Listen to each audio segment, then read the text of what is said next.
So hi everyone, I hope आप लोग बहुत अच्छे होंगे और आप लोगों की प्रिपरेशन जो है वो भी बहुत बढ़िया चल रही होगी। और लास्ट की 2 वीडियोस को देखने के बाद तो मुझे लगता है कि और भी अच्छा एनरिचमेंट आया होगा उस चीज में। ठीक है, तो लास्ट की क्लास में हमने क्या डिस्कस कर लिया था? फ्रेजेस को डिस्कस कर लिया था, सेंटेंसेस को डिस्कस कर लिया था और काइंड्स ऑफ सेंटेंसेस को डिस्कस कर लिया था। फिलहाल काइंड्स ऑफ सेंटेंसेस में हम लोग इतना ही डिस्कस करेंगे और अब हम लोग बात को आगे बढ़ाएंगे कहां से? सेंटेंसेस से वापस से, जहां पे हमने छोड़ा था सेंटेंसेस को। ठीक है, सेंटेंसेस यहां पे मैं लिख देता हूं। सेंटेंसेस के बारे में, सेंटेंस क्या होता है, वाक्य होता है, हमें पता है। अब इसके बारे में हमने कुछ 5 से 6 बातें डिस्कस करी थी। क्या डिस्कस करी थी? कि सेंटेंस क्या होता है? A group of words with a complete meaning. ठीक है, दूसरी चीज हमने डिस्कस करी थी क्या? It has a main verb. तीसरी चीज हमने डिस्कस करी थी, it has a subject verb agreement. Fourth चीज जो हमने डिस्कस करी थी वो क्या थी? It has a correct usage of parts of speech.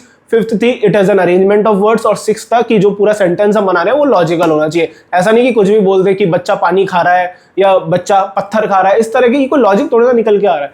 तो सेंटेंस अंटिल अनलेस वो लॉजिकल नहीं है, वो सेंटेंस नहीं कहलाएगा। ठीक है, तो यहां तक हमने चीजों को डिस्कस किया था। अब बात आती है क्या कि यहां पे एक सबसे इंपॉर्टेंट पॉइंट जो था, it has an arrangement of word, जिसको हमने स्ट्रक्चर या फिर सिंटैक्स बोला था। उससे हम आज की बात को आगे बढ़ाएंगे। कैसे?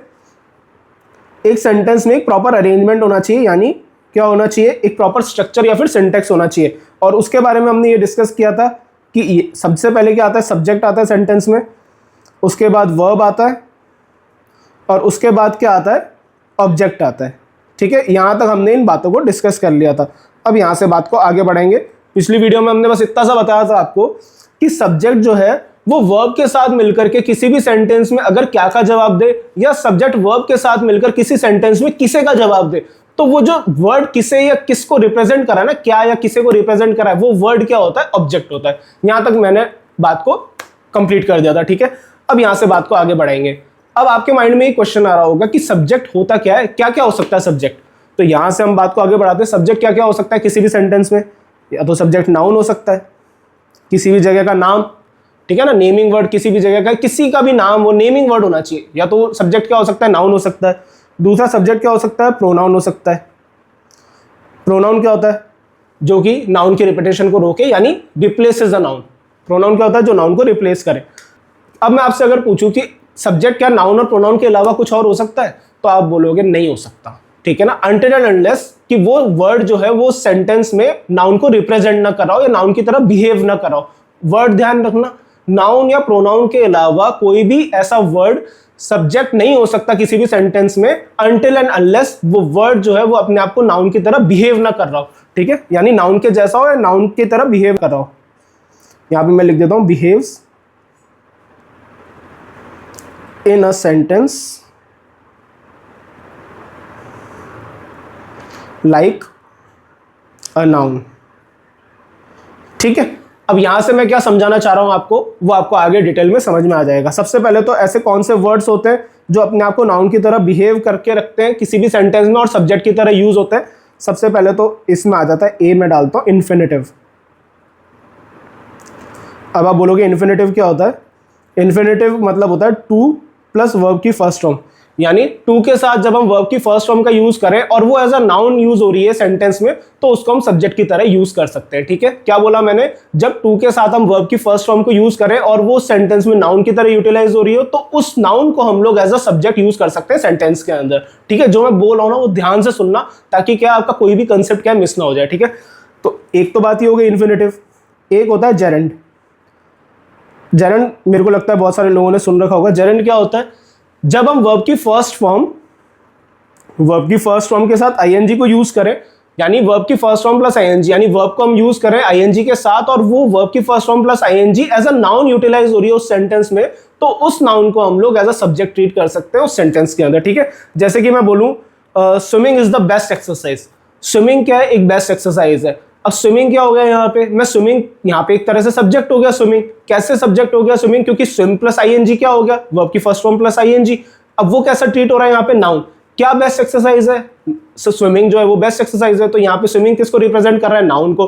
तो जब स्विमिंग वर्ब की first form plus I N G noun को रिप्रेजेंट कर रहा है, तो जब वो नाउन को रिप्रेजेंट कर रहा है, इस वजह से मैंने क्या बोला, उसको सब्जेक्ट की तरह यूज कर लिया। कहां पे? सेंटेंस में। ठीक है, तो इसका भी आपको एग्जांपल दे दिया मैंने कि वर्ब की फर्स्ट फॉर्म प्लस आईएनजी अगर नाउन की तरह यूज हो रहा है तो उसको हम एज अ सब्जेक्ट यूज कर सकते हैं सेंटेंस में, और वर्ब की फर्स्ट फॉर्म प्लस आईएनजी अगर नाउन की तरह यूज होता है तो उसको हम क्या बोलते हैं? जेरेंड बोलते हैं, जो उसका टर्म होता है। ठीक है, अगला पार्ट आता है क्या, नाउन फ्रेज। नाउन फ्रेज का मतलब क्या होता है, सबसे पहले तो फ्रेज का मतलब क्या होता है आपको मालूम है, group of words without a complete meaning, मतलब 3-4 वर्ड्स इकट्ठे लिखे और उस ग्रुप को क्या बोलते हैं, हम फ्रेज बोलते हैं।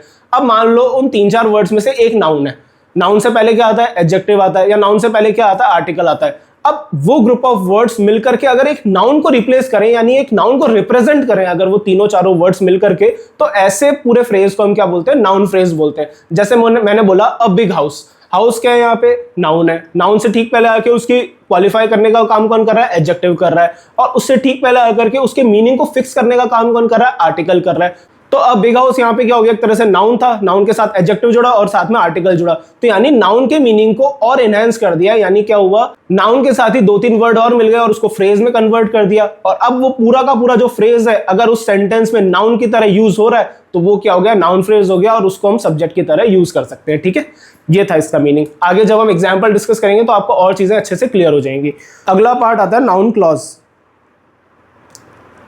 अब आधे से ज्यादा लोग पूछेंगे क्लॉज क्या होता है। क्लॉज का मतलब होता है उपवाक्य, हिंदी में तो उपवाक्य बोलते हैं, फिलहाल के लिए आप इसको सेंटेंस मान सकते हो ना, एक बड़े सेंटेंस में एक छोटा सा सेंटेंस का पार्ट। ठीक है, नाउन क्लॉज क्या होता है, एक पूरा का पूरा सेंटेंस मान लो आप, उस सेंटेंस का एक छोटा सा पार्ट है, उसमें भी क्या सेंटेंस की जो रिक्वायरमेंट्स है वो फुलफिल हो रही है, यानी उसमें सब्जेक्ट वर्ब और ऑब्जेक्ट है, उस बड़े सेंटेंस के एक छोटे से पार्ट में सब्जेक्ट वर्ब और ऑब्जेक्ट फुलफिल हो रहा है। अब वो जो पूरा का पूरा क्लॉज है उसको क्या है, हम एज अ नाउन यूज कर पा रहे हैं अगर उस सेंटेंस के अंदर, यानी उस पूरे के पूरे सेंटेंस में उस छोटे से पार्ट को हम एज अ नाउन रिप्रेजेंट कर पा रहे हैं बड़े सेंटेंस में, तो वो क्या हो गया, नाउन क्लॉज हो गया। कौन सा पार्ट, वो छोटा सा पार्ट जो बड़े सेंटेंस का है। ठीक है, यानी उस नाउन क्लॉज को हम क्या कर सकते हैं, एज अ सब्जेक्ट यूज कर सकते हैं। ठीक है, अभी एग्जांपल्स डिस्कस करेंगे तो आपको चीजें और अच्छे से क्लियर होती जाएंगी। ठीक है, अब हम लोग डिस्कस करेंगे सब्जेक्ट के भाई को, यानी किसको डिस्कस करेंगे, ऑब्जेक्ट को। अब आप बोलोगे ऑब्जेक्ट क्या क्या हो सकते हैं, तो इसका सिंपल सा आंसर ये है कि ऑब्जेक्ट वो सारे वर्ड्स हो सकते हैं जो सब्जेक्ट हो सकता है, यानी नाउन, प्रोनाउन, जो कि सेंटेंस में एज अ नाउन बिहेव कर रहे हैं,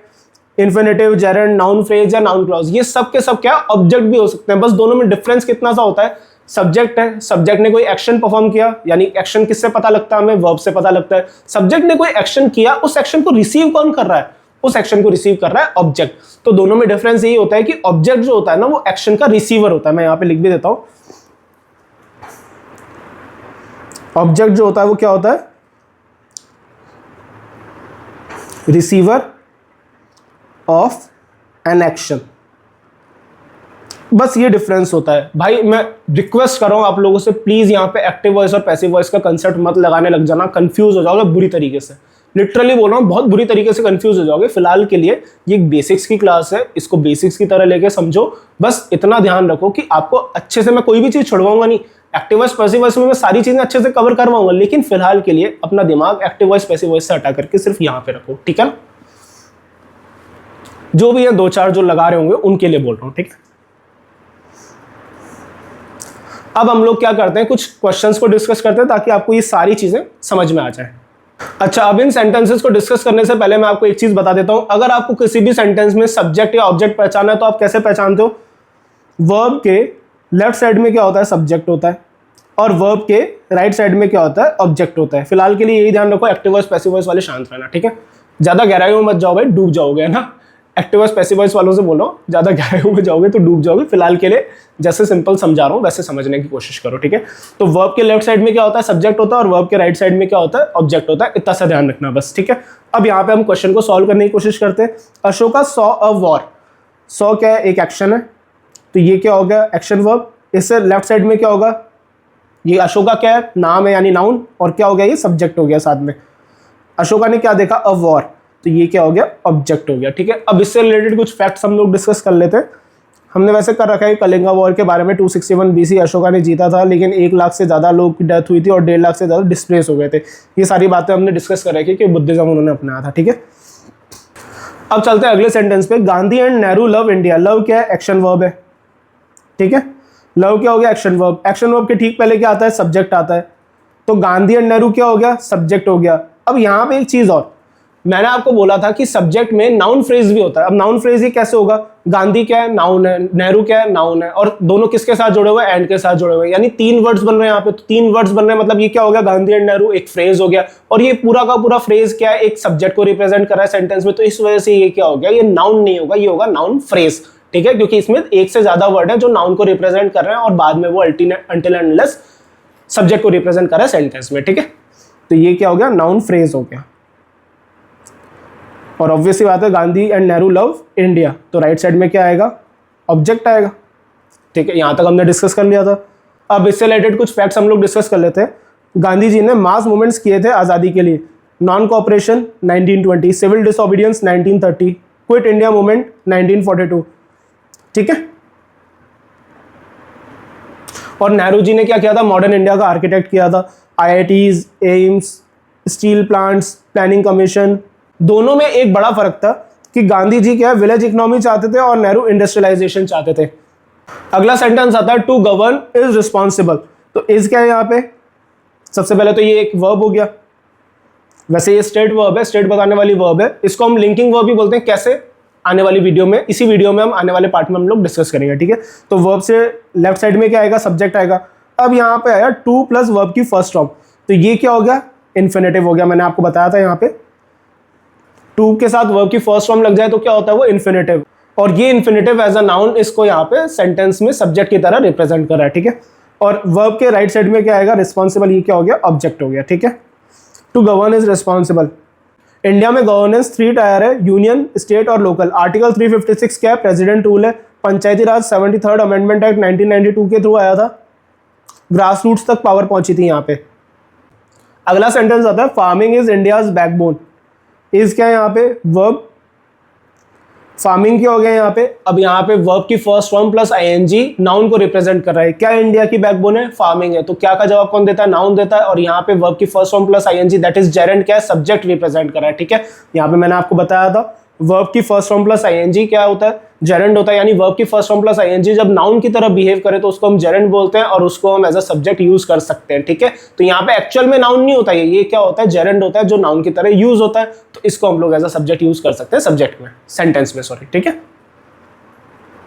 तो यहाँ पे क्या हो गया, जेरेंट हो गया ये, और साथ में क्या हो गया, सब्जेक्ट हो गया। ठीक है, इंडियाज बैकबोन, ये क्या हो गया, ऑब्जेक्ट हो गया।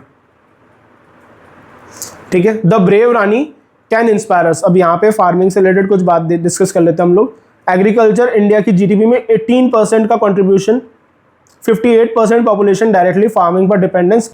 अब चलते हैं हम लोग अगले सेंटेंस पे, the brave Rani can inspire अस। तो कैन इंस्पायर क्या हो गया, यहाँ पे वर्ब हो गया। वर्ब से लेफ्ट साइड में क्या आएगा, सब्जेक्ट आएगा। अब यहाँ पे एक चीज और, रानी क्या है, यहाँ पे नाउन है। नाउन से ठीक पहले आके उसके मीनिंग को क्वालिफाई करने का काम कौन करता है, एडजेक्टिव करता है। और उससे पहले आकर के उसके मीनिंग को फिक्स करने का काम कौन करता है, आर्टिकल करता है। तो द क्या हो गया यहाँ पे, आर्टिकल। ब्रेव क्या हो गया यहाँ पे, एडजेक्टिव। और रानी क्या हो गया यहाँ पे, नाउन। अब ये तीनों क्या है, एक नाउन के साथ ही जुड़े। 3 वर्ड्स है तो 3 वर्ड्स मिलकर के क्या बनाएंगे, एक फ्रेज बनाएंगे। और तीनों वर्ड्स क्या है, नाउन से जुड़े हुए हैं। तो ये क्या हो गया, नाउन फ्रेज हो गया। और इसको हम एज अ सब्जेक्ट ट्रीट कर सकते हैं सेंटेंस के अंदर। ठीक है, तो इस वजह से ये क्या हो गया, सेंटेंस में सब्जेक्ट हो गया। और है क्या ये एक्चुअल में, नाउन फ्रेज।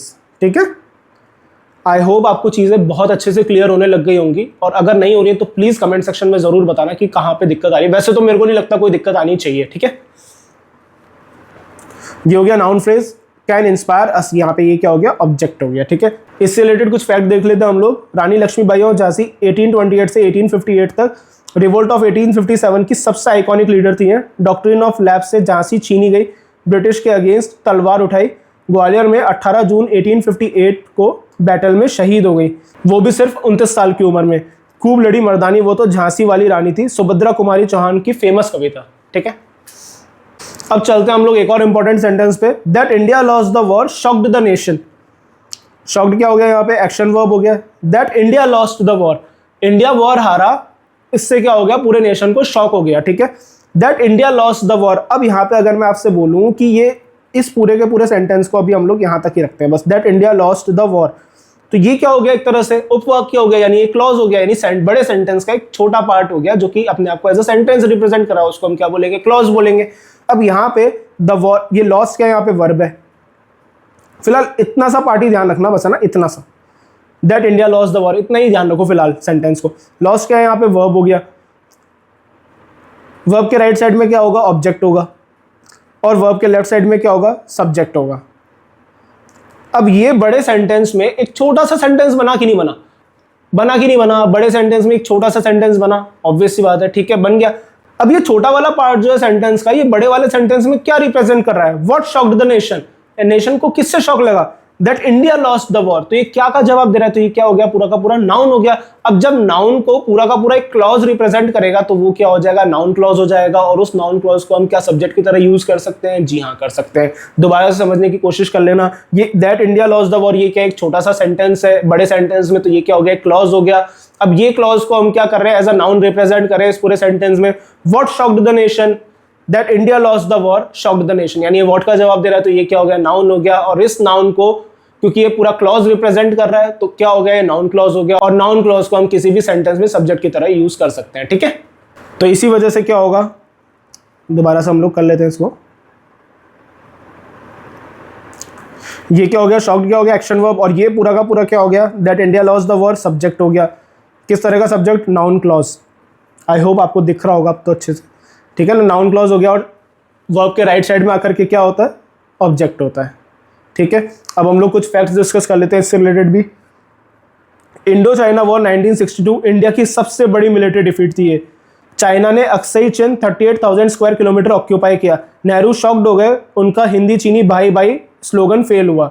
इसके बाद इंडिया ने डिफेंस बजट ड्रामेटिकली बढ़ाया, ठीक है। ये ध्यान रखना है इससे रिलेटेड फैक्ट। आई होप आपको बहुत अच्छे से समझ में आ गया होगा। मैंने आपको सारी चीज़ें बता दी है, नाउन, प्रोनाउन और नाउन की जैसे हम चीज़ों को यूज़ कर सकते हैं, कौन कौन सी, noun phrase, noun clause, gerund और इन्फिनेटिव, ठीक है। मैंने आपको हर एक चीज़ बहुत अच्छे से समझा दी है कि इन्फिनेटिव को हम एज अ नाउन कैसे ट्रीट कर सकते हैं, जेरेंड को हम एज अ नाउन कैसे ट्रीट कर सकते हैं और फिर उससे कैसे सब्जेक्ट बना सकते हैं सेंटेंस के अंदर, ठीक है। उसके अलावा नाउन फ्रेज और नाउन क्लॉज को भी एज अ सब्जेक्ट ट्रीट करना मैंने आपको बता दिया। और नाउन फ्रेज और नाउन क्लॉज होते क्या है वो भी मैंने आपको बता दिया कि अगर एक पूरा फ्रेज है और वो नाउन की तरह रिप्रेजेंट कर रहा है अपने आपको किसी भी सेंटेंस में, तो वो क्या होगा? नाउन फ्रेज हो गया और उसको हम एज अ सब्जेक्ट यूज कर सकते हैं। और कोई क्लॉज है वो अपने आपको एज अ नाउन रिप्रेजेंट कर रहा है पूरे सेंटेंस के अंदर, तो उसको हम एज अ सब्जेक्ट यूज कर सकते हैं, ठीक है। अब चलते हैं हम लोग हमारे कंसेप्ट को आगे बढ़ाते हैं, ठीक है। कौन सा कंसेप्ट को आगे बढ़ाएंगे हम लोग?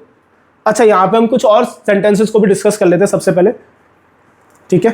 India wants to develop, wants क्या है यहाँ पे? एक्शन वर्ब है। इससे ठीक पहले आके ये क्या हो गया? सब्जेक्ट हो गया। टू डेवलप ये क्या हो गया? ऑब्जेक्ट हो गया। ये क्या है यहाँ पे? इंडिया क्या है? नाउन है, ठीक है। India wants to develop. इससे रिलेटेड फैक्ट हम लोग देख लेते हैं। इंडिया का विकसित भारत 2047 विजन, आज़ादी के 100 साल पर डेवलप्ड नेशन बनना। जीडीपी टारगेट है $30 ट्रिलियन। पीएम गति शक्ति, PLI scheme, digital India, make in India इसी विजन के टूल्स हैं, ठीक है। अब चलते हैं हम लोग अगले क्वेश्चन पे। Chandragupta has a vast empire. Has क्या हो गया यहाँ पे? वर्ब हो गया। वर्ब से पहले क्या है? चंद्रगुप्त क्या है यहाँ पे? नाम है, नाउन है, यानी ये क्या हो गया? सब्जेक्ट हो गया। और वर्ब के राइट साइड में क्या होता है? ऑब्जेक्ट हो गया। अब यहाँ पे ये एम्पायर क्या है? नाउन है। कैसा एम्पायर? Vast empire. तो नाउन के मीनिंग को क्वालिफाई करने का काम कौन कर रहा है? एडजेक्टिव। और नाउन के मीनिंग को फिक्स करने का काम कौन करता है? आर्टिकल। तो अ वास्ट एम्पायर क्या हो गया? ये एक तरह से पूरे के पूरे नाउन को ही रिप्रेजेंट कर रहा है ये फ्रेज, तो ये फ्रेज क्या हो गया? नाउन फ्रेज हो गया। और नाउन फ्रेज क्या हो सकता है? किसी भी सेंटेंस में सब्जेक्ट या ऑब्जेक्ट को रिप्रेजेंट कर सकता है। तो ये यहाँ पे किसको रिप्रेजेंट कर रहा है? ऑब्जेक्ट को रिप्रेजेंट कर रहा है, ठीक है। जैसे हमने सब्जेक्ट को रिप्रेजेंट करना बताया था सेंटेंस में, वैसे ही ऑब्जेक्ट को रिप्रेजेंट करना बता रहा हूँ, ठीक है। Patel light uniting. लाइट क्या है? वर्ब है। वर्ब के लेफ्ट साइड में क्या आएगा? सब्जेक्ट आएगा, जो कि क्या है? एक नाउन है। और राइट साइड में क्या आएगा? ऑब्जेक्ट आएगा। अब यहाँ पे यूनाइटिंग, यूनाइट एकत्रित करना। यूनाइटेड मतलब, यूनाइटिंग मतलब क्या होता है? एकत्रित करना। तो वो उनको अच्छा लगता था। यहाँ पे यूनाइट यानी वर्ब की फर्स्ट फॉर्म प्लस आईएनजी लग रहा है, जो कि एज अ नाउन ट्रीट हो रहा है यहाँ पे, क्योंकि तभी तो हम उसको एज एन ऑब्जेक्ट बता रहे हैं किसी सेंटेंस में। तो जब वर्ब की first form plus I N G as a noun treat होता है किसी भी सेंटेंस में, उसको हम जेरेंड बोलते हैं और उसको हम एज अ सब्जेक्ट या फिर ऑब्जेक्ट यूज कर सकते हैं किसी भी सेंटेंस में, ठीक है। अब यहाँ पे हम लोग कुछ फैक्ट्स देख लेते हैं। सबसे पहले तो Chandragupta as a vast empire. Maurya empire 322 से 185 बीसी तक था। कैपिटल थी उसकी पाटलिपुत्रा, आज का पटना। एम्पायर अफगानिस्तान से बंगाल तक फैला था। मेगास्थीन्स ग्रीक एम्बेसडर जो थे उनके दरबार में आया। इंडिका लिखी। इंडिया का पहला यूनिफाइड एम्पायर, बाद में अशोका ने इसे और बढ़ाया, ठीक है। अगला सेंटेंस है पटेल लाइक यूनाइटिंग। हमने ऑलरेडी डिस्कस कर रखा है कि उन्हें आयरन मैन ऑफ इंडिया बोला जाता है और 562 प्रिंसली स्टेट्स को उन्होंने यूनाइट किया। उनके बिना आज इंडिया छोटे छोटे टुकड़ों में बन के रह जाता, ठीक है। अगला सेंटेंस आता है Chanakya knew that strategy wins wars. Knew क्या हो गया? यहाँ पे वर्ब हो गया। वर्ब से लेफ्ट साइड में क्या आएगा? सब्जेक्ट आएगा। सब्जेक्ट क्या है यहाँ पे? नाम है, तो ये क्या हो गया? नाउन हो गया, ठीक है। अब न्यू के राइट साइड में क्या है, ये पूरा का पूरा ऑब्जेक्ट हो गया। कैसे ऑब्जेक्ट हो गया और किस तरह से ये ऑब्जेक्ट होगा, कौन से तरह का ऑब्जेक्ट होगा, ये वो भी हम लोग डिस्कस कर लेते हैं। वर्ड्स है यहाँ पे नाउन, विंथ क्या है यहाँ पे वर्ब, स्ट्रेटेजी क्या है यहाँ पे नाउन। एक पूरा का पूरा सेंटेंस बना के नहीं बना, यहाँ पे ये सब्जेक्ट हो गया, ये वर्ब था, और वर्ड्स क्या हो गया, ऑब्जेक्ट हो गया।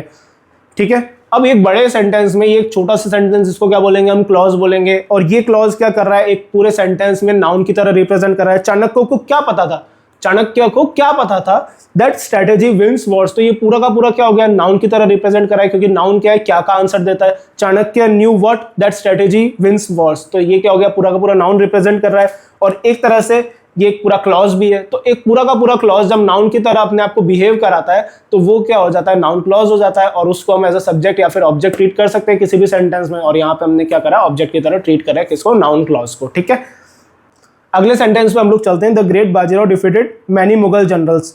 डिफीटेड क्या है, यहाँ पे वर्ब है, वर्ब के लेफ्ट साइड में क्या आएगा, सब्जेक्ट आएगा। अभी यहाँ पे बाजीराव क्या है, नाउन है। ठीक है, सब्जेक्ट किस तरह का आएगा, सबसे पहले उस पर डिस्कशन करते हैं। बाजीराव क्या है, नाउन है। बाजीराव के पहले आकर के उसके मीनिंग को क्वालिफाई करने का काम कौन कर रहा है, एडजेक्टिव कर रहा है, यानी कैसे बाजीराव, ग्रेट बाजीराव। और उसके मीनिंग को फिक्स करने का काम कौन कर रहा है, द यानी आर्टिकल कर रहा है। तो ये क्या हो गया, पूरा का पूरा फ्रेज हो गया, और ये पूरा का पूरा phrase as a noun represent कर रहा है सेंटेंस के अंदर। तो ये क्या हो गया, नाउन फ्रेज हो गया, और इसीलिए इसको हम एज अ सब्जेक्ट ट्रीट कर पा रहे हैं। ठीक है, अगला चीज आ रही है डिफीटेड के बाद many Mughal generals. Many Mughal generals क्या हो गया, यहाँ पे वर्ब के राइट साइड में लिखा है, तो ये क्या हो गया, ऑब्जेक्ट हो गया। ठीक है, अब कैसा ऑब्जेक्ट है, ये भी नाउन फ्रेज होगा। Mughal generals, many Mughal generals. ठीक है, मैनी मुगल जनरल्स मतलब ये क्या कर रहा है, द ग्रेट बाजीराव डिफीटेड हुम का आंसर दे तो उसको क्या बोलते हैं हम, ऑब्जेक्ट बोलते हैं। ठीक है, many Mughal generals, the great Bajirao defeated हुम, मैनी मुगल जनरल्स। तो मैनी मुगल जनरल्स क्या है, यहाँ पे एक से ज्यादा वर्ड्स है जो कि एज अ नाउन रिप्रेजेंट कर रहा है एक सेंटेंस के अंदर, तो उसको हम एज अ क्या रिप्रेजेंट कर सकते हैं, सब्जेक्ट या ऑब्जेक्ट रिप्रेजेंट कर सकते हैं किसी भी सेंटेंस में। ठीक है, India welcomed the most powerful constitution. Welcomed क्या है, यहाँ पे वर्ब है, वर्ब से पहले क्या आएगा, सब्जेक्ट आएगा। ये क्या, इंडिया नाउन है, जगह का नाम है, तो क्या हो गया, नाउन हो गया। ठीक है, subject. Welcomed what, the most powerful constitution, ये क्या हो गया, यहाँ पे ऑब्जेक्ट हो गया। कैसा ऑब्जेक्ट, नाउन फ्रेज होगा या नाउन क्लॉज होगा। अब आधे से ज्यादा लोग कंफ्यूज होंगे, यहाँ पे नाउन फ्रेज होगा भाई। ये क्यों होगा नाउन फ्रेज, क्योंकि यहाँ पे कोई वर्ब तो है नहीं। जब वर्ब नहीं है तो कोई सेंटेंस बनेगा नहीं, यानी क्लॉज बनेगा नहीं किसी बड़े सेंटेंस में। जब क्लॉज ही नहीं बना तो फिर क्या होगा, नाउन क्लॉज होगा नहीं, ये क्या होगा, नाउन फ्रेज होगा। क्योंकि क्या रिप्रेजेंट कर रहा है, ये व्हाट का आंसर दे रहा है। India welcome what, the most powerful constitution. What का आंसर कौन देता है, नाउन देता है। अब ये पूरा का पूरा नाउन को रिप्रेजेंट कर रहा है फ्रेज, तो ये क्या होगा, नाउन फ्रेज, और इसको हम सब्जेक्ट या ऑब्जेक्ट की तरह यूज कर सकते हैं सेंटेंस में। ठीक है भाई, मैंने इतनी बार रिपीट कर दिया ना इसको कि किसी को भी याद हो जाएगा या किसी को भी अच्छे से समझ में आ जाएगा। हो सकता है किसी को तो इरिटेटिंग भी लगने लग जाए, लेकिन मैं लिटरली इसीलिए बताता हूँ ये चीजें बार बार बोल करके, ताकि आपको क्या क्लास में रिवाइज हो जाए सारी चीजें, आपको दोबारा से आकर के इतनी ज्यादा मेहनत नहीं करना पड़े, और आप अपना जो प्रेशियस टाइम है वो जीएस को दे सको, क्योंकि वो आजकल गेम चेंजर हो गई है काफी सारे एग्जाम्स में। तो इस वजह से इसका जो टाइम लगता है जो थोड़ा बहुत, वो मैं चाहता हूँ आपका क्लास में कवर हो जाए, ताकि आपको आगे दिक्कत ना आए जीएस पढ़ते टाइम। ठीक है, जीएस के लिए आपके पास टाइम ही टाइम रहे, इसी वजह से थोड़ा सा मैं बार बार रिपीट करता हूँ ताकि टाइम बचे आपका अलग से सेल्फ स्टडी का। ठीक है, तो ये क्या हो गया, नाउन फ्रेज हो गया। और थोड़ा ठीक है मैं थोड़ा ज़्यादा बार बोलता हूँ तो मान लेना उसको। ठीक है अब चलते हैं अगले सेंटेंस पे। To unite can strengthen India. Can strengthen क्या हो गया, वर्ब हो गया। यहाँ पे वर्ब के लेफ्ट साइड में क्या आता है, सब्जेक्ट आता है। तो ये टू यूनाइट क्या हो गया, सब्जेक्ट हो गया। कैसा सब्जेक्ट हो गया, इन्फिनेटिव हो गया। ठीक है, टू के साथ वर्ब की फर्स्ट फॉर्म लगे तो क्या होता है, अगर टू के साथ वर्ब की फर्स्ट फॉर्म लगे और वो एज अ नाउन रिप्रेजेंट कर रहा है सेंटेंस में, तो उसको हम सब्जेक्ट या ऑब्जेक्ट की तरह यूज कर सकते हैं। तो ये क्या हो गया, सब्जेक्ट हो गया। कौन सा सब्जेक्ट हो गया, इन्फिनेटिव हो गया। To unite can strengthen what, India. तो इंडिया क्या हो गया, यहाँ पे ऑब्जेक्ट हो गया। कैसा ऑब्जेक्ट, नाउन। ठीक है, यहीं तक था अभी। तो अब चलते हैं हम लोग आगे चीज़ों को लेकर के। क्या चीज़ें लेकर के चलेंगे अब हम आगे, बताओ क्या चीज़ें लेके चलेंगे भाई। मैं बताता हूँ चलो। अरेंजमेंट ऑफ वर्ड्स में हमने देखा subject plus verb plus object. ठीक है, अब मैं आपसे अगर एक बात बोलूं, ऑब्जेक्ट कितने तरह के होते हैं।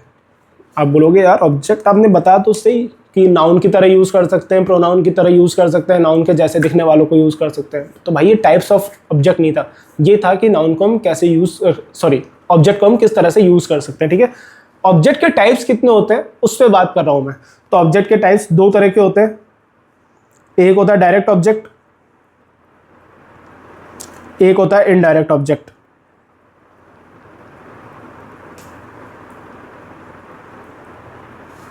ठीक है, अब यहां पे कौन सी वाली बात आ रही है? यहां पे आ रही है वो वाली बात, कौन सी वाली बात, जो मैंने आपको लास्ट क्लास में बताया था, विश के साथ ऑब्जेक्ट प्लस ऑब्जेक्ट दो बार आया था। याद हो तो आपको, अगर आपने प्रीवियस क्लास देखी है तो आपको ये चीज समझ में आ जाएगी। विश के साथ ऑब्जेक्ट प्लस ऑब्जेक्ट दो बार आया था, कौन से वाले टाइप के सेंटेंसेस में? ऑप्टेटिव सेंटेंसेस में।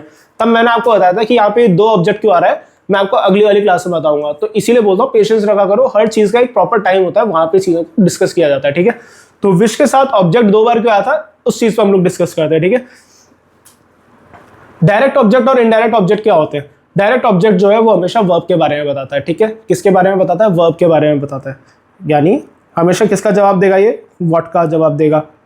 और रेफर किसको करेगा? नॉन ह्यूमन को रेफर करेगा, ये नॉन ह्यूमन रेफरेंस। ठीक है, यहां पे लिख भी देता हूं व्हाट, यानी क्या का जवाब देगा ये। डायरेक्ट ऑब्जेक्ट क्या करता है? वर्ब के बारे में बताता है, कैसे, क्या का जवाब देता है, व्हाट का जवाब देता है, और नॉन ह्यूमन रेफरेंस देता है ये। ठीक है, नॉन ह्यूमन रेफरेंस, इतना ही समझो फिलहाल। और इनडायरेक्ट ऑब्जेक्ट क्या होता है? इनडायरेक्ट ऑब्जेक्ट डायरेक्ट ऑब्जेक्ट के बारे में जो डिटेल होती है उसको और एनहांस करके बताता है, यानी इंफॉर्मेशन ऐड करता है उसमें और उसको बताता है। कौन बताता है? Indirect object. तो इनडायरेक्ट ऑब्जेक्ट किसके बारे में बताता है? डायरेक्ट ऑब्जेक्ट के बारे में। किससे बताता है? कौन से सेंटेंस से? हुम से। ठीक है, अगर हम क्वेश्चन में हुम पूछे तो उसका आंसर कौन देगा? इनडायरेक्ट ऑब्जेक्ट देगा, ना कि डायरेक्ट ऑब्जेक्ट। ठीक है, तो यानी ये किसको रिप्रेजेंट करता है? ह्यूमन रेफरेंस को। और जवाब किसका देगा? यानी हुम, यानी किसे या किसको। आई एम सो सॉरी यार, मैं थोड़ा हिंदी लिख रहा हूँ, लेकिन ठीक है, थोड़ा बहुत रेफरेंस मिल जाता है तो हमें भी ये लगता है कि हम उन चीज़ों से पढ़ रहे हैं इंग्लिश को जिससे हम थोड़े फैमिलियर हैं। ठीक है, ज़्यादातर जो इंडिया में लोग पढ़ते हैं इंग्लिश को, वो वही लोग होते हैं जो पहले हिंदी, जिनकी अच्छी होती है। ज़्यादातर लोगों की हिंदी अच्छी होती है। अब साउथ वाले लोगों को छोड़ दो, साउथ के लोगों की तो इंग्लिश अल्टीमेट होती है।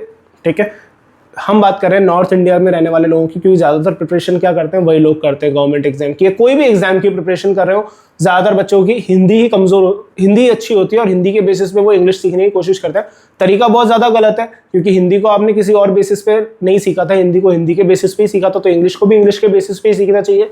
लेकिन अब उम्र इतनी ज़्यादा हो गई कि आप इंग्लिश को इंग्लिश के बेसिस पे सीखना थोड़ा सा मुश्किल होता है। तो इसी वजह से किसी किसी जगह पर मैं रेफरेंस दे देता हूँ, क्योंकि अब ग्रोइंग एज नहीं है ना। जो ग्रोइंग एज होती है उस टाइम पे आप सीख सकते हो, यानी 3-4 साल की उम्र से लेकर के 12-13 साल तक की उम्र तक, 15 साल की उम्र तक आप चीज़ों को ग्रैब अच्छे से कर सकते हो। उसके बाद सीखना थोड़ा सा मुश्किल हो जाता है, तो इसी वजह से यहाँ पे थोड़ा सा हिंदी को रेफरेंस लेकर के मुझे समझाना पड़ता है। ठीक है, तो डायरेक्ट ऑब्जेक्ट क्या हो गया? वर्ब के बारे में बताता है, यानी व्हाट का जवाब देता है, यानी नॉन ह्यूमन रेफरेंस के बारे में बताता है। इनडायरेक्ट ऑब्जेक्ट क्या करता है? डायरेक्ट ऑब्जेक्ट की इन्फॉर्मेशन को फुलफिल करता है, यानी डायरेक्ट ऑब्जेक्ट के बारे में बताता है। और क्या बताता है? हुम का जवाब देता है, यानी क्या, किसे या किसके का, किसे या किसको का जवाब देता है ये, और ह्यूमन रेफरेंस बताता है। ठीक है, अब यहाँ पे हम लोग कुछ सेंटेंसेस को डिस्कस करेंगे, उससे आपको पता लग जाएगा। अब यहाँ पे मैं एक सेंटेंस लिखता हूँ जिससे आपको दोनों में क्या डिफरेंस है वो समझ में आ जाएगा। ठीक है, Mountbatten gave a plan to India. ठीक है, यहाँ पे एक एग्जांपल मैंने लिखा है, Mountbatten gave a plan to India. तो गेव क्या हो गया? यहाँ पे वर्ब हो गया। ठीक है, गेव से लेफ्ट साइड में क्या आएगा? वर्ब के लेफ्ट साइड में क्या आता है? सब्जेक्ट आता है। ठीक है, अब उसके राइट साइड में क्या आएगा? ऑब्जेक्ट आएगा। अब मैं आपसे बोलूं Mountbatten gave what? A plan, यानी ये किसके बारे में बता रहा है? क्या दिया? A plan. तो ये किसके बारे में बता रहा है? वर्ब के बारे में बता रहा है। तो जो वर्ब के बारे में बताता है, यानी क्या का जवाब देता है, वो क्या होता है? डायरेक्ट ऑब्जेक्ट होता है। तो ये क्या हो गया? डायरेक्ट ऑब्जेक्ट हो गया। माउंटबेटन गेव अ प्लान हुम, किसको दिया प्लान? इंडिया को, टू इंडिया। तो ये क्या हो गया? इनडायरेक्ट ऑब्जेक्ट, यानी डायरेक्ट ऑब्जेक्ट की इंफॉर्मेशन को फुलफिल कर रहा है कि माउंटबेटन ने एक प्लान दिया। किसको दिया? यहां पे आ गया ना, किसको, किसको या किसे दिया? तो इंडिया को दिया, इसलिए ये किसको फुलफिल कर रहा है? डायरेक्ट ऑब्जेक्ट की इंफॉर्मेशन को फुलफिल कर रहा है। तो ये क्या हो गया? इनडायरेक्ट ऑब्जेक्ट हो गया। ठीक है, यहां तक आपको समझ में आ गया? आई होप अच्छे से क्लियर हो गया होगा। इसको मैं एक और तरीके से लिख सकता हूं। कैसे लिख सकता हूं? माउंटबेटन gave India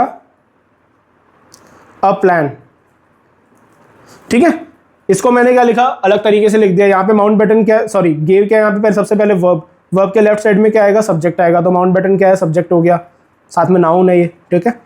गेव हुम इंडिया, हुम का जवाब यानी किसको दिया या किसे दिया, इंडिया को दिया, तो ये क्या हो गया, ऑब्जेक्ट हो गया। कौन सा ऑब्जेक्ट हो गया, इनडायरेक्ट ऑब्जेक्ट हो गया, यानी ये किसे का जवाब दे रहा है, किसको का जवाब दे रहा है, तो ये क्या हो गया, इनडायरेक्ट ऑब्जेक्ट हो गया। और क्या दिया यानी व्हाट का जवाब दे रहा है, तो क्या हो गया ये इनडायरेक्ट ऑब्जेक्ट, सॉरी व्हाट का जवाब दे रहा है तो क्या हो गया, डायरेक्ट ऑब्जेक्ट हो गया ये, यानी गेव के बारे में बता रहा है यानी वर्ब के बारे में बता रहा है, तो ये क्या हो गया, डायरेक्ट ऑब्जेक्ट हो गया। क्या दिया, एक प्लान दिया, किसको दिया, इंडिया को दिया, किसने दिया, माउंटबेटन ने दिया, ठीक है। Mountbatten gave India a plan. तो यहाँ पे आपको एक चीज समझ में आई होगी क्या, जब मैंने लिखा Mountbatten gave India a plan और जब मैंने लिखा था Mountbatten gave a plan to India, तो यहाँ पे आपने देखा कि ये टू गायब हो गया अगले वाले सेंटेंस में। जहां पे मैंने इनडायरेक्ट ऑब्जेक्ट पहले लिखा तो वहां पे टू गायब हो गया। तो उसका रीजन क्या है, एक स्ट्रक्चर यहाँ पे होता है, जब हम डायरेक्ट ऑब्जेक्ट को पहले लिखते हैं तो उसका एक अलग स्ट्रक्चर होता है, और जब हम इनडायरेक्ट ऑब्जेक्ट को पहले लिखते हैं तो उसका एक अलग स्ट्रक्चर होता है। वो स्ट्रक्चर मैं आपके साथ डिस्कस कर लेता हूँ। सब्जेक्ट प्लस वर्ब की फर्स्ट फॉर्म प्लस, अब पहले अगर डायरेक्ट ऑब्जेक्ट आ गया, अगर डायरेक्ट ऑब्जेक्ट आ गया तो डायरेक्ट ऑब्जेक्ट को इनडायरेक्ट ऑब्जेक्ट से कनेक्ट कौन करेगा, प्रीपोजिशन करेगा, कौन सा, टू या फिर फॉर, ठीक है। टू या फिर फॉर के साथ हम डायरेक्ट ऑब्जेक्ट को इनडायरेक्ट ऑब्जेक्ट के साथ कनेक्ट करेंगे, ठीक है। ये तो ये स्ट्रक्चर हो गया। और इसी सेम चीज को लिखने का एक और तरीका होता है, कौन सा, सब्जेक्ट प्लस वर्ब की फर्स्ट फॉर्म। अब यहाँ पे मैंने क्या करा, इनडायरेक्ट ऑब्जेक्ट को पहले लिख दिया, जो किसका जवाब देता है, किसे या किसको का, ठीक है। तो इनडायरेक्ट ऑब्जेक्ट पहले आ गया। अब इनडायरेक्ट ऑब्जेक्ट के बाद जब हम डायरेक्ट ऑब्जेक्ट से इसको कनेक्ट करेंगे तो हमें किसी भी टू या फॉर लगाने की जरूरत नहीं है, डायरेक्ट हम डायरेक्ट ऑब्जेक्ट लिख सकते हैं, ठीक है। तो ये क्या हो गया, दोनों स्ट्रक्चर हो गए किसके, डायरेक्ट ऑब्जेक्ट को लिखने के और इनडायरेक्ट ऑब्जेक्ट को लिखने के, पहले या बाद में, ठीक है। तो इस चीज को आप लोग ध्यान रखना। यहाँ पे क्या होता है, कई बार मिस्टेक हो जाती है, इस चीज को ध्यान रखोगे तो हेल्पफुल रहेगा ये। अब यहाँ पे हम लोग इस फैक्ट को डिस्कस कर लेते हैं। Mountbatten gave a plan to India. Mountbatten plan क्या था, 3 जून 1947 को था। इंडिया पाकिस्तान का पार्टीशन का ब्लूप्रिंट था ये। नेहरू, जिन्ना और पटेल ने एक्सेप्ट किया। इंडियन इंडिपेंडेंस एक्ट जुलाई 1947 ब्रिटिश पार्लियामेंट ने पास किया। 15 अगस्त 1947 फिक्स हुआ। रेडक्लिफ लाइन सिर्फ 5 हफ्ते में बनाई गई। कौन सी लाइन है ये, इंडिया पाकिस्तान की जो बाउंड्री है वो है रेडक्लिफ लाइन, ठीक है। अब यहाँ पे जब हमने इसको कंसेप्ट, इसके फैक्ट को जब डिस्कस किया तो याद आया कि यहाँ पे 3 फैक्ट्स तो रह गए थे, तो अब उन फैक्ट्स को भी हम लोग डिस्कस कर लेते हैं। The great Bajirao defeated many Mughal generals. Peshwa Bajirao one 1700 से 1740 तक उन्होंने रूल किया। 41 वॉर्स में पार्टिसिपेट किया, 41 विक्ट्रीज ली उन्होंने, एक भी सिंगल बैटल नहीं हारे वो।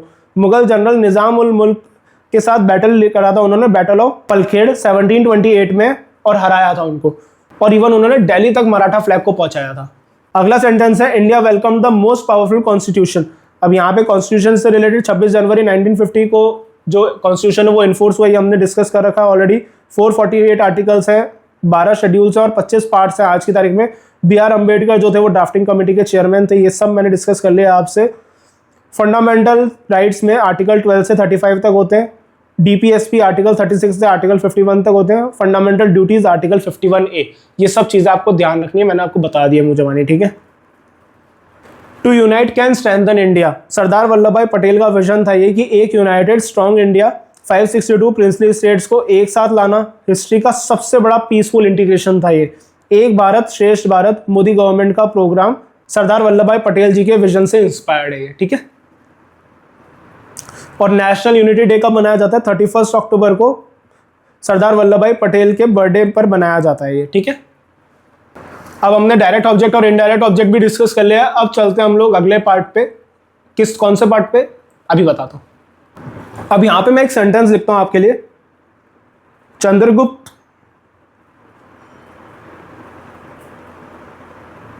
Is an emperor. यहां पे मैंने एक सेंटेंस लिखा, चंद्रगुप्त इज एन एम्परर। अब यहां पे इज क्या है, वर्ब है। इधर क्या है, सब्जेक्ट है।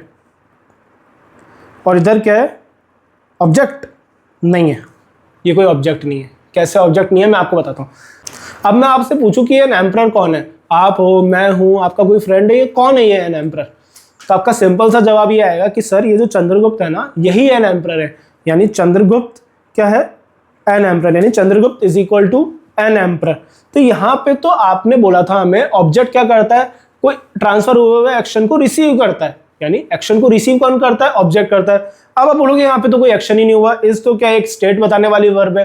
तो जब स्टेट बताने वाली वर्ब है, अब जब वहां पे कोई एक्शन ही नहीं हुआ तो ऑब्जेक्ट रिसीव किसको करेगा, कौन सा एक्शन को रिसीव करेगा, तो वहां पे ऑब्जेक्ट होगा ही नहीं। यहाँ पे क्या हो रहा है, सब्जेक्ट के बारे में इंफॉर्मेशन दी जा रही है आगे, किसके आगे, वर्ब के आगे।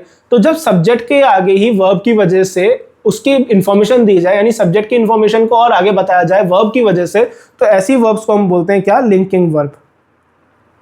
ठीक है, ऐसी वर्ब जो अपने आगे सब्जेक्ट की इंफॉर्मेशन को बताए, ऐसी वर्ब जो अपने राइट साइड में सब्जेक्ट की इंफॉर्मेशन को बताए, ना कि कोई एक्शन परफॉर्म हो रहा हो वहां पे। क्योंकि एक्शन परफॉर्म हो रहा होता है तो एक्शन को जो रिसीव करने का काम करता है वो ऑब्जेक्ट करता है। जब एक्शन ही नहीं हुआ तो वहां पे ऑब्जेक्ट होगा नहीं।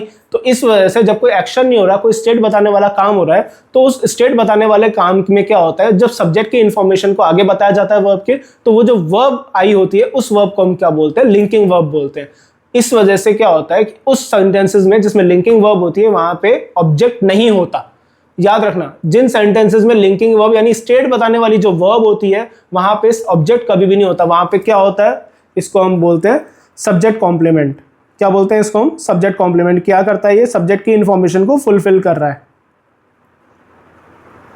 सब्जेक्ट कॉम्प्लीमेंट क्या कर रहा है, ये सब्जेक्ट की इंफॉर्मेशन को कंप्लीट कर रहा है, बता रहा है कि चंद्रगुप्त क्या है, एक एम्परर है। एक्शन तो हुआ नहीं, जब एक्शन नहीं हुआ तो उसको रिसीव करने के लिए ऑब्जेक्ट की जरूरत ही नहीं है।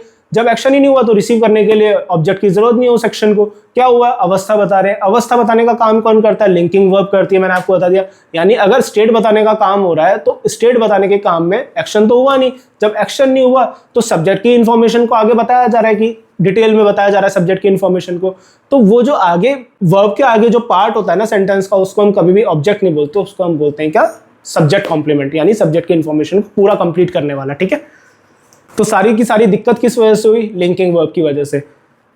अगर मैं यहां पे लिखता चंद्रगुप्त मेट एन एम्परर, ठीक है ना, अगर मैं यहां पे लिखता चंद्रगुप्त मेट एन एम्परर, इसका मतलब क्या हुआ कि यहां पे ये क्या हो गया, एक्शन वर्ब हो गई। चंद्रगुप्त मिलने गए, किससे मिलने गए, एन एम्परर से मिलने गए। तो यहां पे क्या होगा, चंद्रगुप्त क्या हो गया, सब्जेक्ट हो गया। अब अगर मैं आपसे पूछूं कि ये एन एम्परर कौन है, ना तो चंद्रगुप्त है, ना मैं हूं, ना आप हो, ना आपका कोई दोस्त है, तो एन एम्परर कौन हो गया, होगा कोई, है ना, होगा कोई। तो चंद्रगुप्त मिलने गए किससे, चंद्रगुप्त ने एक एक्शन किया, वो मिलने गए।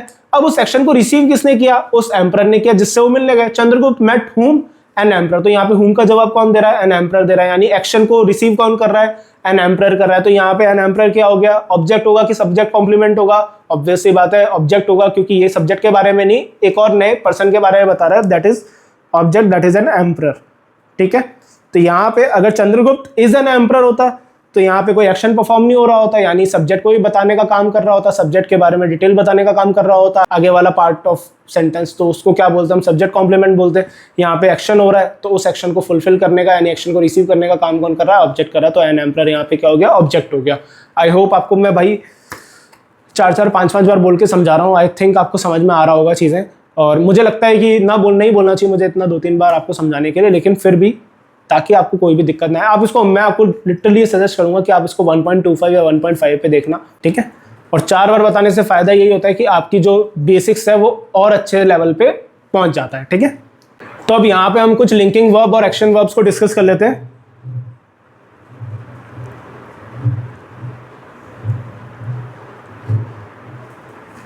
कौन कौन सी होती है linking verb, be, is, am, are, was, were, has, have, had, will, shall, become, look, appear, touch, taste, smell,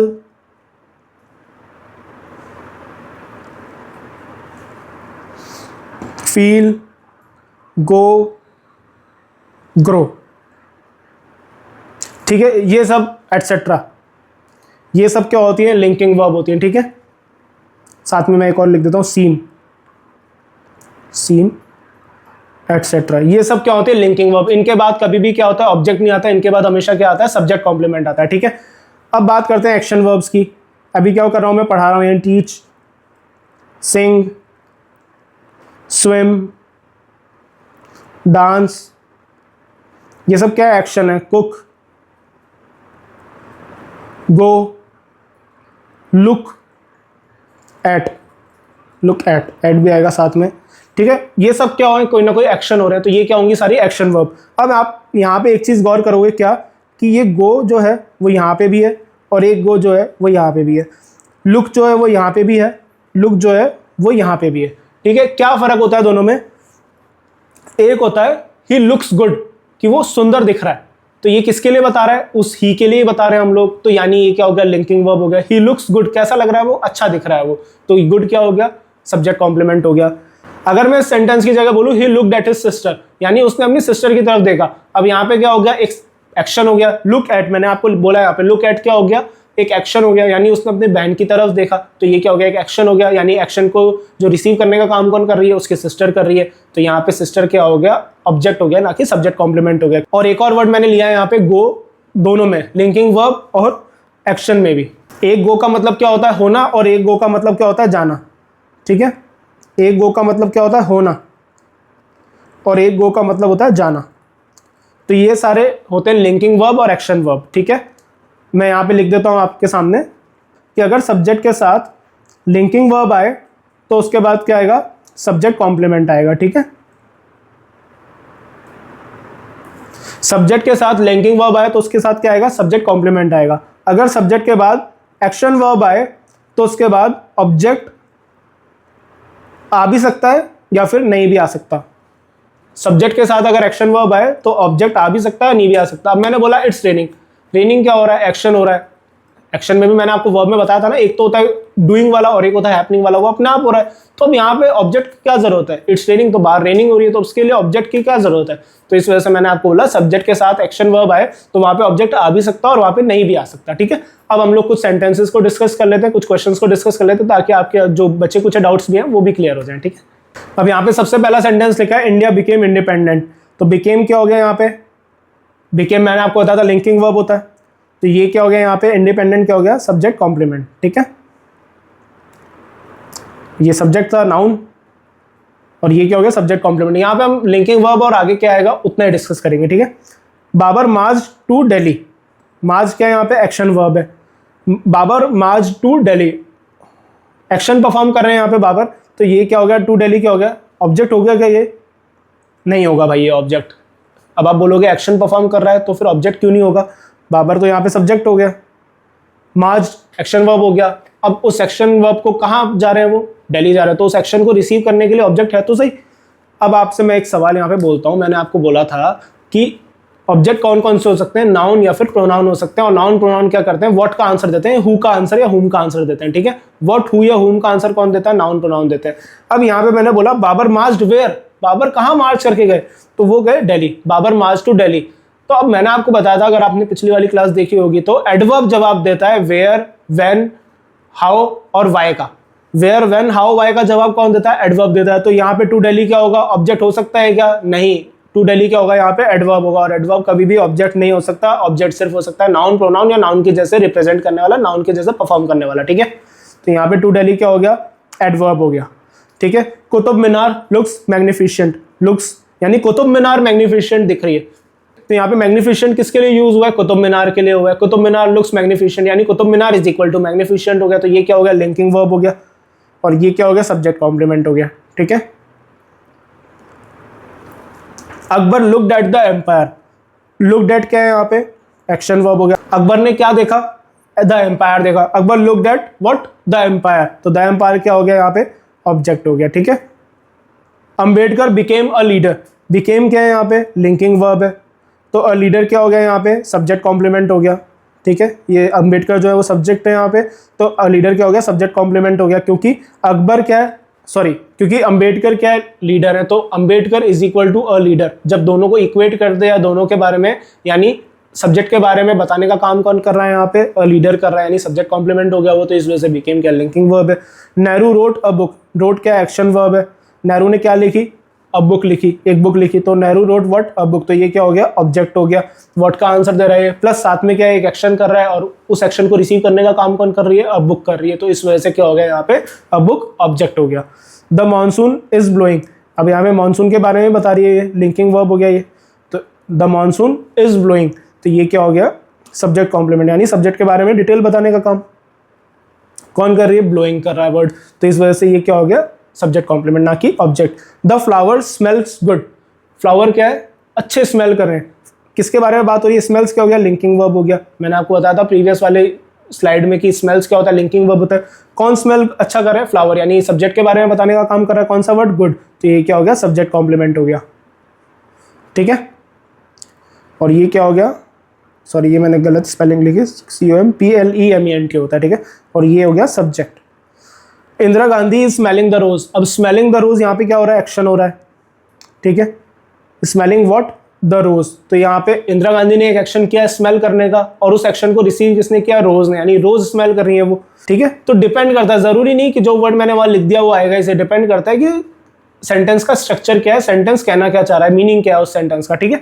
the revolt stopped, stopped क्या है यहाँ पे, एक्शन वर्ब है, इससे पहले क्या आएगा, सब्जेक्ट, अब यहाँ पे ऑब्जेक्ट तो है ही नहीं एक्शन वर्ब को लेने के लिए, तो मैंने आपको यही बोला था कि एक्शन वर्ब के साथ जरूरी नहीं कि ऑब्जेक्ट हो भी सकता है, नहीं भी हो सकता, ठीक है। अब यहाँ पे हम लोग इससे रिलेटेड कुछ फैक्ट्स डिस्कस कर लेते हैं। बाबर मार्च टू दिल्ली, बाबर और इब्राहिम लोदी के बीच में फर्स्ट बैटल ऑफ पानीपत हुई थी 1526 में, और उसमें बाबर ने इब्राहिम लोदी को हराया था, ठीक है। उसके बाद आते हैं अगले सेंटेंस पे, कुतुब मीनार लुक्स मैग्निफिशिएंट, कुतुब मीनार के बारे में मैंने आपको बताया 72.5 मीटर्स की इंडिया की सबसे ऊंची स्टोन इमारत है ये। Akbar looked at the empire, तो अकबर के नवरत्न के बारे में भी हमने डिस्कशन कर लिया था, ठीक है।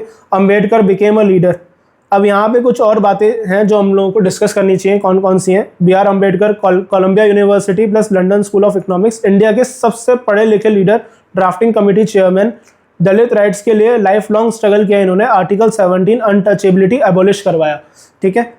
भारत रत्न 1990, 14 अप्रैल अम्बेडकर जयंती होती है, और नेशनल हॉलीडे होता है 1956 में बुद्धिज्म अपनाया इन्होंने, नागपुर में 5 लाख लोगों के साथ। अगला सेंटेंस है नेहरू रोट अ बुक, तो नेहरू जी ने जेल में 3 फेमस बुक्स लिखी, डिस्कवरी ऑफ इंडिया 1946 में, ग्लिम्पसेस ऑफ वर्ल्ड हिस्ट्री 1934 में, और एन ऑटोबायोग्राफी 1936 में।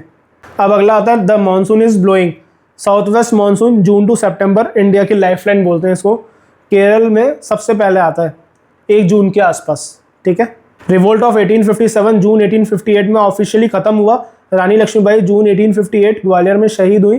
तांतिया टोपे अप्रैल 1859 में पकड़े गए, फांसी की सजा हुई उन्हें। ब्रिटिश ने इसके बाद ईस्ट इंडिया कंपनी खत्म की, government of India act 1858, crown rule शुरू, इंडिया को 1947 तक वेट करना पड़ा, यानी कि 89 ईयर्स और। तो यहाँ तक हम लोगों ने डिस्कस किया है इस वीडियो में। आई होप आपको सारी चीज़ें समझ में आई होंगी, जो मैंने समझाया आपको इस वीडियो में, linking verb, action verb, direct object, indirect object, और उससे पहले सब्जेक्ट को हम क्या क्या रिप्रेजेंट करता है, ऑब्जेक्ट को क्या क्या रिप्रेजेंट करता है, noun, pronoun, noun phrase, noun clause, infinitive और जेरेंड, ये सब आई हो आपको समझ में आया होगा बहुत अच्छे तरीके से, ठीक है। तो इस वीडियो में इतना ही। अब आने वाले वीडियो में हम 3 वीडियोस और रखेंगे ऑलमोस्ट, जिसमें बेसिक्स ऑफ इंग्लिश कवर हो जाएगा, और आपको बहुत ही जल्द मैथ्स की भी वीडियोस मिलने लग जाएंगी। कौन सी, profit and loss, ratio proportion और मिक्सचर एंड एलिगेशन, ये चैप्टर हमारे बच रहे हैं, काफ़ी इंपॉर्टेंट है ये अरिथमेटिक के पार्ट पे। तो आई डेफिनेटली गारंटी हूँ कि आपको बहुत जल्दी ये वीडियोस भी मिल जाएंगे, ठीक है।